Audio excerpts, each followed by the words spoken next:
Welcome! Another opportunity to sit down with you and look at some movies. More Blu-ray pickups, as you've seen from the title of the video. These are from Flashback. I've got a package of 4 here. Should have been 5 originally, but I'll talk about that later. But I thought, what with unboxing 4 Blu-rays, that might be a little bit of a brief video, so I thought to pad it out a bit and hopefully you'll be interested. I will also show you some ones that I recently picked up on eBay as well that I haven't watched yet. So there's 3 of those that I'll show you first. There's way more than 3 that I've actually bought on eBay. I think they've been all BFI releases that I've bought over the past couple of months or more. But these are the 3 that I'm still yet to watch. There's plenty that I could show you that I've already watched, but I've already filed them away now, so it's easier for me to show you the ones I haven't seen because they're still in my to watch pile. So the first of the eBay pickups, as I say, all BFI editions. This one came in the post only a few days ago actually. The Good Die Young. This is a Lewis Gilbert direction from 1953, so quite an early one for me. I do have some 1950s films in my BFI collection, predominantly within the Flipside strand, but this one tempted me and it was a good price. I think all of these off eBay, actually the next one I think was a bit over £10, but this and the other one were well under £10. But this one is described on the back: a moral aristocrat, Miles Ravenscourt, played by Lawrence Harvey, plots a daring robbery to settle his gambling debts in this taut, tough thriller, played out on the shadowy streets of post-war London. Well, there you go. I'm sold already. Other people are in this: Gloria Graham, Richard Basehart, Joan Collins, yes, the Joan Collins, who also had a fairly small role in a brilliant Flipside film I saw a couple of months ago. It's also now in my collection. Beat Girl, that was from I think mid or late 50s and I really enjoyed that. Never seen this before. I think all of these that I'm going to show you today, I don't think I've seen them at all in my life. I'll correct myself if that turns out not to be the case. But that is The Good Die Young. This one here is one that I am possibly most excited about out of all the ones that I'm still yet to watch. I can't wait to see this, and when I read you some of the synopsis you'll probably see why, because it's sort of well up my street. It's from 1988. This is Betrayed. It is an American film, this, and it describes the film thusly: after a Jewish radio host is murdered, FBI agent Kathy Weaver, played by Deborah Winger, is sent undercover in a community believed to be harbouring the men responsible. She meets and falls for local farmer Gary Simmons, played by Tom Berenger, a well-respected Vietnam veteran, but it's not long before her suspicions are aroused, realising that Simmons is leading a double life as the leader of a white supremacist group responsible for a series of brutal crimes. Wow, so woman agent goes undercover, falls in love with perceived nemesis, and it's all kind of neo-Nazis and stuff as well. I honestly don't know how well this film did. It being American, you imagine it might be a little bit higher budget, but I'm not sure. Who produced this? United Artists, who were responsible for the Bond movies for many years, weren't they? Who else is in this that I would have heard of? John Mahoney. I think that's Martin from Frasier. Yes, I'm sure it is. Also John Hurd, Betsy Blair, and it is directed by Costa Gavras. Anyone who's seen this, let me know. Don't give me any spoilers, please, but this is something that I've been holding on to this for a while, simply because I've been watching others that have been coming in the post. But this one, I've been really antsy to see it, and I will be watching this. I'm sure I will have seen it, actually, by the time this video comes out, so you can, no, still don't post any spoilers because of other people who may watch this video and then may want to seek this film out, or any of the other films out for themselves. That is Betrayed. And the last one to show you from eBay is another Mike Leigh. I say another because I'm referring back to when I showed a haul from HMV of BFI Blu-rays, and Naked was one of them. That, of course, was a Mike Leigh film from 1993. This one 3 years earlier. And even though it's one I'm familiar with, I know of it, and Mike Leigh is someone whose work is well respected and is probably one of Britain's most prominent filmmakers, really. I haven't actually seen this before. One of its celebrated director's most admired and affecting films, Life is Sweet, depicts a summer in the life of a modern working-class family surviving in Thatcher's Britain. Plenty of familiar names in here: Jim Broadbent, Alison Steadman, Jane Horrocks, Claire Skinner, Timothy Spall. Stephen Rea is in this as well, which I didn't actually know, but I'm looking at that on the cast list at the back. David Thewlis as well, who of course was the lead character, the lead actor in Naked. Yeah, Mike Leigh, it's going to be quality. It's going to be a bit kitchen sinky as well, which I like. Happy to have got Life is Sweet. Right then, on to the main event. 4 films in here. Originally I'd ordered 5 from Flashback. Bought one of them, and I might as well tell you which one it was. Midnight Cowboy was the one that they'd sold in store at some point before I'd ordered it online. This often happens at Flashback. I've talked about it before in Blu-ray and in record videos as well. It's something you do have to bear in mind when you're ordering online, that they may have sold that item in the shop earlier that day and just not got round to updating the website. But it's fine, and they're always really quick at giving a refund as well. I go back to Flashback many times for mostly Blu-rays and DVDs at the moment, but I do like buying records and things from there as well. So just a great shop for physical media, really, audio and video. I can't recommend them enough, but I do a lot of videos mentioning them, so that is quite a lot of recommendations. So no Midnight Cowboy, which is the Dustin Hoffman film from the 1970s.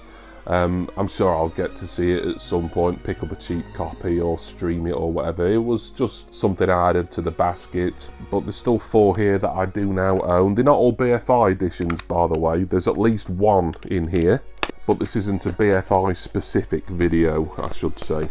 Total price for this order, once they'd refunded me £7, I think, for Midnight Cowboy. I think this was around £50. No, it would have been 45, but including postage, maybe just under 50.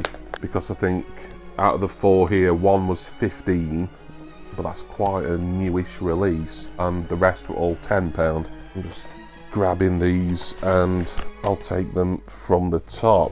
So the first one is another Arrow video release.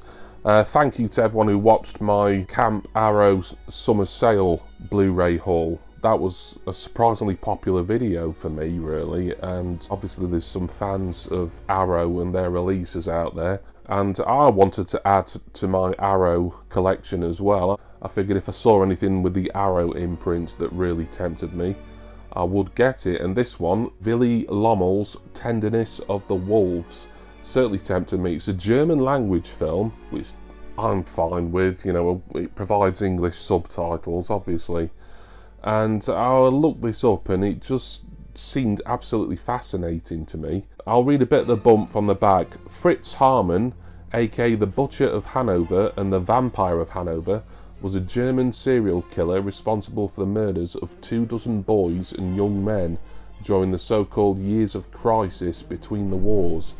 His case would partly inspire Fritz Lang's M and its central character portrayed by Peter Lorre, as well as this forgotten gem from 1973, and it goes on and speaks a little more about the contents of this film, a sort of horror slash true crime slash thriller. It's got everything in it, this, and it's German as well. I watched a German language film that I've got in my BFI collection the other week, Germany Pale Mother, and beautiful film that was.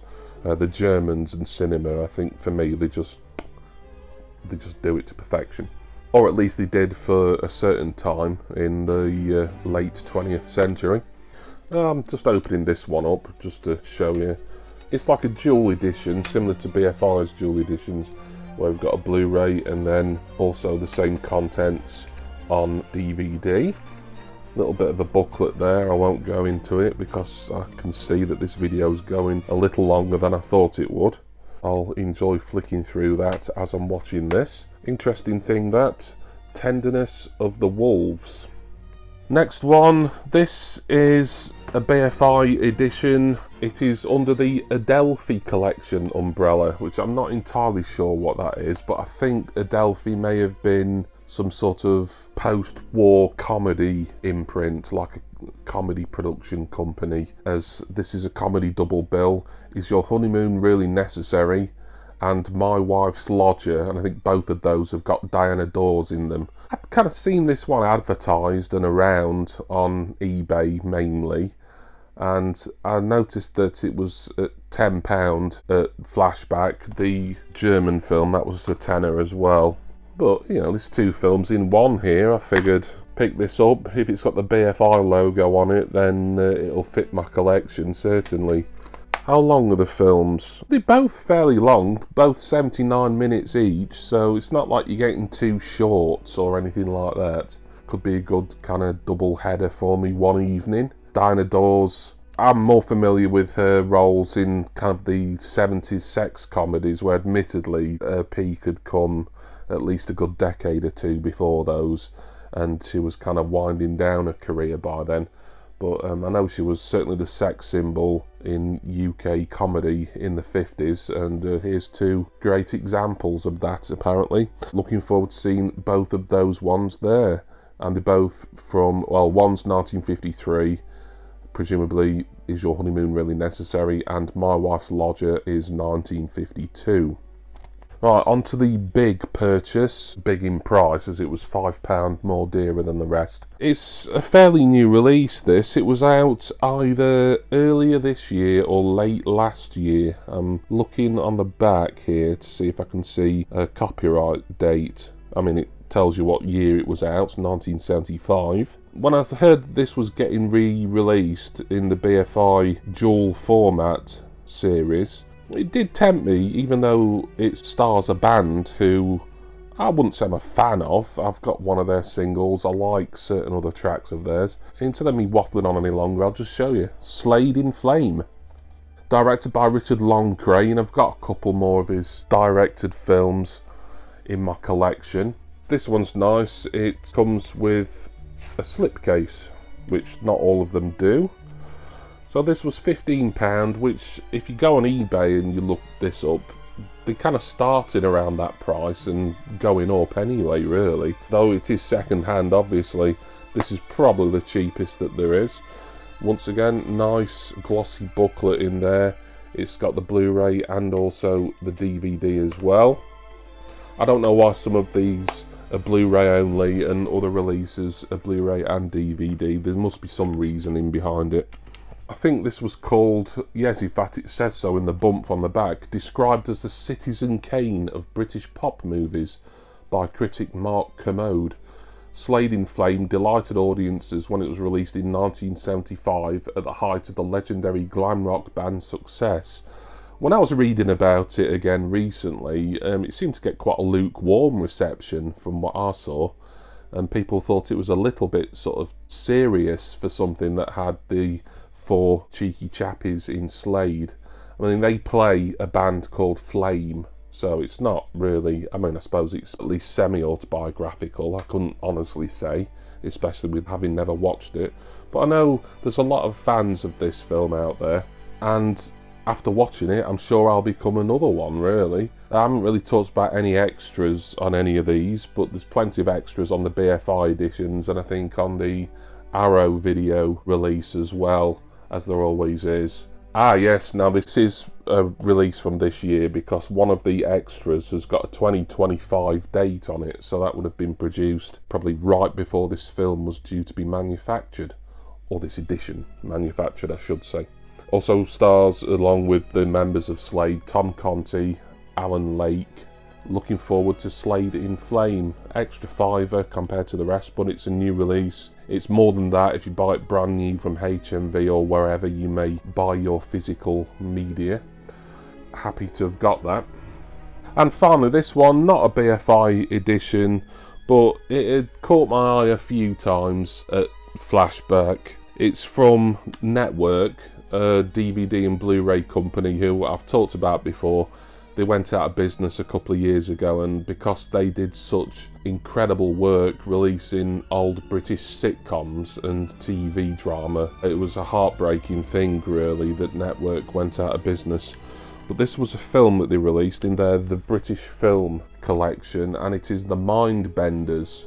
What year is this from? It says 1962, and it stars Dirk Bogarde, Mary Orr and John Clements, who give compelling performances in this tense, memorable thriller from BAFTA-winning director Basil Dearden, tinged with Cold War paranoia. Well, there you go. That's another kind of genre I like, as well as neo-Nazis and sort of far-right activity. Another one of my favourite this is sounding weird, I know, but another one of my favourite film kind of topics is anything that's Cold War related. So said Cold War in it, yeah, I'm sold really. A tenner this one. Doesn't look like there's much in the way of extras, no, just a trailer and image gallery. There is some subtitles on it. Nothing really much to see. It does have a little booklet in it actually. I do like these thin cases that Network always used to release their Blu-ray movies in as well.